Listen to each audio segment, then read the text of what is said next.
I'm here to talk to you about, I think, a difficult conversation, one that often is associated with a lot of the goblins that we don't often talk about when we think about a city or think about what goes on or what's necessary in order to make a city, to borrow the phrase, great for everyone. Those goblins are like homelessness and poverty and addictions and mental health. And as Jonathan indicated, my personal area of interest is the whole domestic violence issue. Some of you may know that domestic violence impacts about 16,000 people in this city every year. That's the police are going to those calls. That's 43 a day, 365 days of the year. We have the second highest rate of domestic violence reported incidents in the country. And to me, that's why we need to talk about this issue in this city, because that's unacceptable in a place that has such abundance.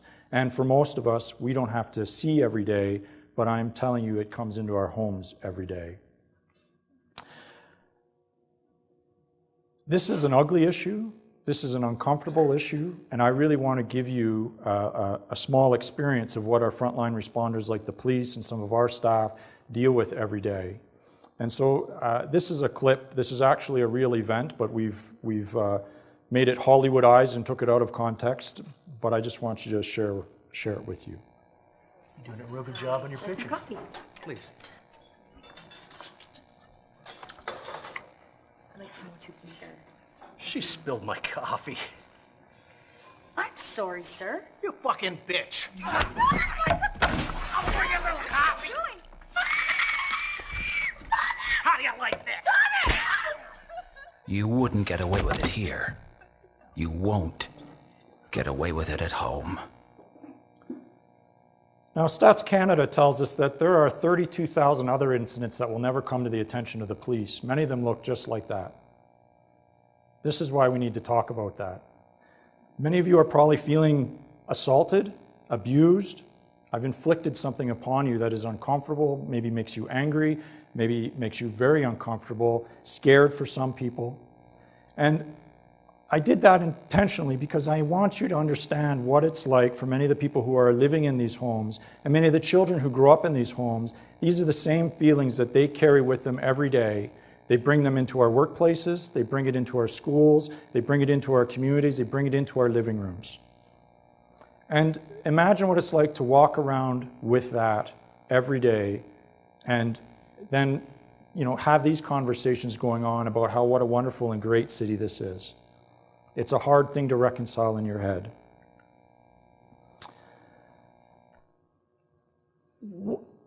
This domestic violence isn't new. We've been talking about this issue probably since the day that we came together as a little amoeba. We heard about microbiology here earlier, right? And started raising children. This has been with us a long time. And why haven't we figured it out? Our own health service says this is a preventable injury.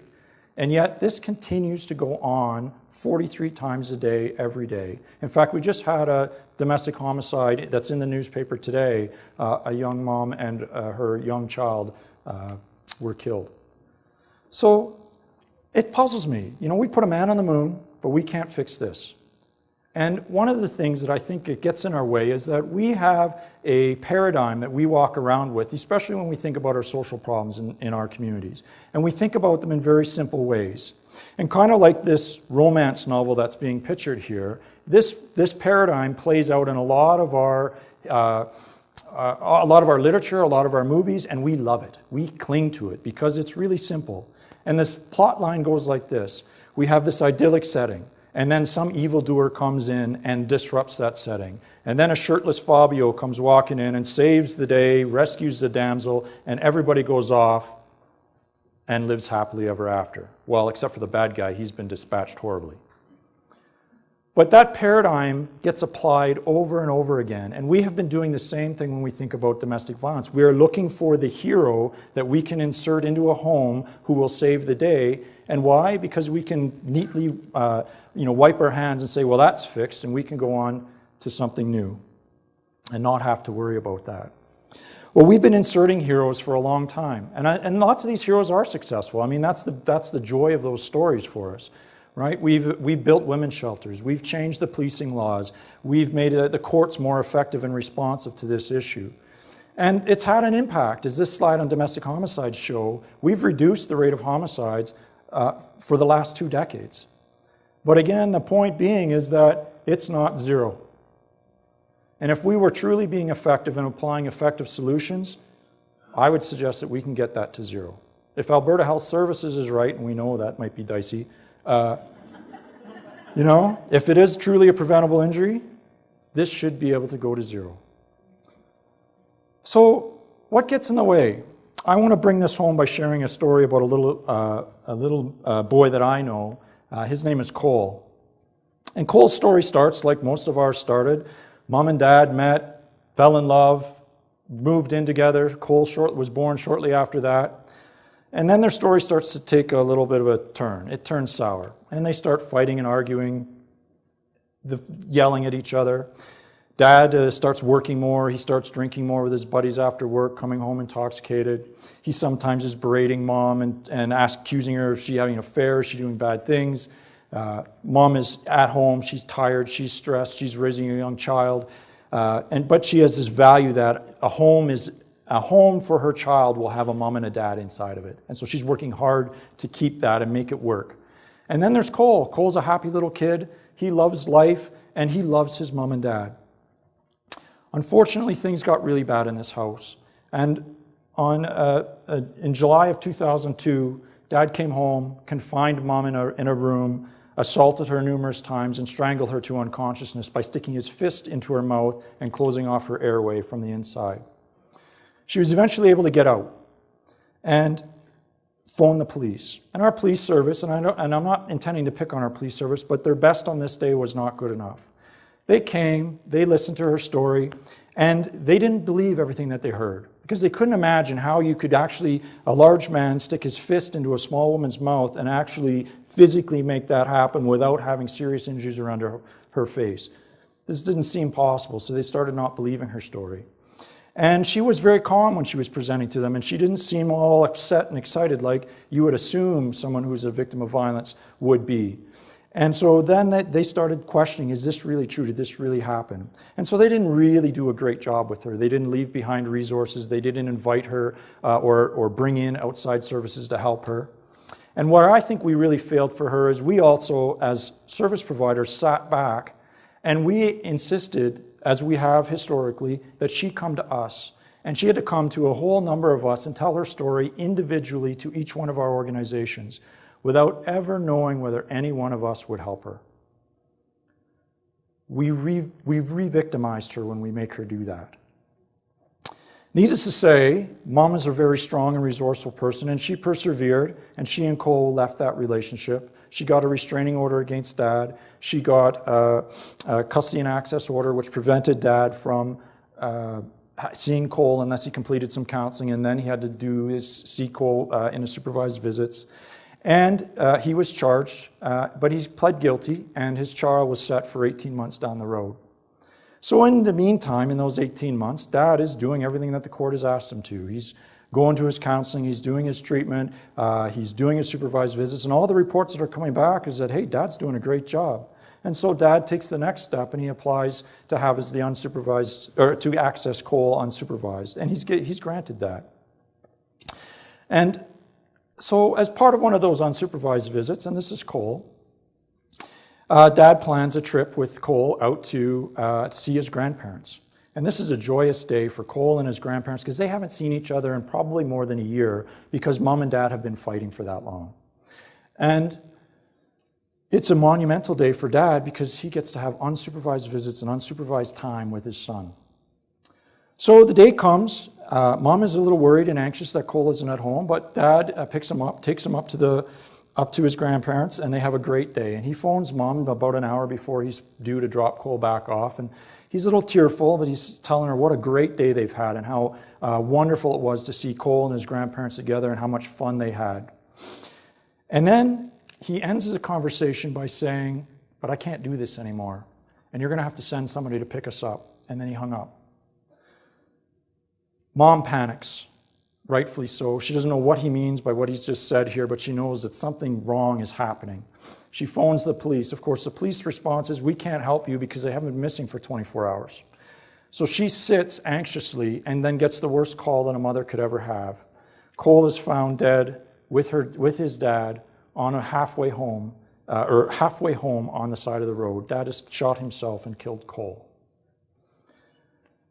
Now, this is a terrible story, but I find it a hopeful story because Cole is a little boy who's taught me so much, and he's given me so much, and I want to share with you some of those lessons. The first lesson is that domestic violence is not a simple problem, and I think you hopefully heard or started to peel away some of the onions that make it so complex by Cole's story. The second piece is that we can't do it alone, and no one can cope with this alone. And if you think about Cole's dad, he's not a very sympathetic character in this story, but how alone would you have to be to take your own life and make the fateful decision to take your son with you? And the third lesson, and the one I want to spend the most time on and most relevance to here, is that inside of Cole's story is the message that it takes a village to raise a child. And Cole, I think, is a pretty bright kid because I think he's right. And I think he's really challenging us to think about what are we as a city and how are we going to make sure that the Coles of the world don't happen again. He's challenging us to raise our level of consciousness like Einstein here, and I understand that this isn't a simple problem, but it's a complex one. And in order to solve a complex one, we need to think about complex solutions in order to meet the need that's required to stop and end this issue of domestic violence. And so I'm proud to tell you that, and Jonathan gave us a great introduction, there's an organization called HomeFront, which really isn't an organization, it's a collective of services, many of which are on this screen here, that has come together and listened to Cole's story and said this is no longer acceptable. We can no longer continue to work in silos. We must break down those silos and begin to develop complex solutions that can help the Coles and the families that are like Coles in the world. So this was an agency that started way back in or an organization, an idea that started back in 1990 and became real in May of 2000. And all of these partners came together and we challenged ourselves that what we've been doing for the last 75 years is not acceptable. But we had to come up with something meaningful. Well, what was the next step? And the next step is this idea of deep collaboration. Not just working side by side or more closely together or, getting to know your neighbor. We're talking deep, intimate knowledge of one another as service system providers. We're talking building a micro village that will go out and make a difference for these families. We do that by challenging those old paradigms. Remember that, the romance paradigm I shared with you? Well, we've broken that piece up and said that doesn't apply anymore. And by that, we're going out into homes now with true multidisciplinary teams that are actually arriving at people's homes together and trying to intervene with the wealth of services that come with it. We're not letting any one individual or service say it's all your responsibility at this point, because that creates those gaps in our community. The other piece that we're doing is we're sharing information. One of the big bugbears that we talk about in our society all the time is privacy and confidentiality. Well, that applies to you and I in safe and normal and everyday environments. But when you're at risk and when there is violence happening, those rules don't apply anymore. And we have barriered ourselves and stopped sharing information, which just furthers the gaps between our services. We're breaking those down. What in essence we've done is recreated this village. We've made that micro village. We're not allowing ourselves to do it alone, and we're going to the clients and we're sticking with them until they don't need us anymore, rather than forcing them to come to us and tell their stories multiple times. So if I'm in this audience, I'd be sitting there going, well, those are all nice big words, and that's really fancy, and that's very transformative, but does it work? And the truth is that our imperfect results so far have produced this, and the answer is a resounding yes. We're reducing the number of reoffense rates for domestic violence. We're reducing the total homicides. We have more people coming forward and asking for help every day, and we are providing extended and enhanced services to them so that they don't become the Coles of the future. Together we are stronger, and that's what this shows. But all of Cole's lesson, the complete lesson, is that it takes an entire village to raise a child. My previous slide that I had about 60 agencies up there, well, that's just a small subsection of the entire resource and wealth and of people and time and treasure that we have in this community that can make a difference. And we need to mobilize more and more of that. Because you remember that 32,000 I talked about that suffer in silence? We can't help them unless we know about them. But guess who does? All of us. And again, I have this question if I'm in the audience going, oh, don't ask me to help here. But it doesn't have to be that complicated, right? This is extending the conversation that we've had ongoing all day today and will continue on. It's about participating and creating a village. And you do that, we heard about Mark Hopkins and his bubbles, right? It's about knowing your neighbors, being a friend, reaching out and asking questions. Simple things, lend an ear and believe what you heard. Extend the question even further. Instead of just, how are you doing, is ask one more question. Are you okay? How are you doing today? Can I help you? Do you need me for anything? These are simple ways to engage people on a much deeper level, and you never know what's going to come out. And that's always the scary part, is what is going to come out terrifies people, and it often stops us from asking that extra question. But I'm here to tell you that in a 2.0 city, a great city, you don't have to have all the answers. All of us have the answer, and we will come and we want to come and help. What else can you do? Well, you can make this a conversation that we're all having. Those 32,000 people don't necessarily know that they're allowed to come forward, or they may just think this is normal. And one of the things you could do is take Cole's story and pass it on. The grapevine effect is amazingly resourceful and helpful and freeing for people who are in these relationships. To know that you don't have to live like this and that there is help is wonderfully powerful news. The other piece, you can make it part of our political discourse. You know, in this province, we have this wonderful economic debate and discussion that's going on about, you know, government getting out of our pockets and reducing spending and all that wonderful stuff. But you know what we don't hear very often is the flip side of that is they're going to cut, and that's okay. But then as a village, we need to step back and say, if we're telling government not to do these things, like provide these services, who will?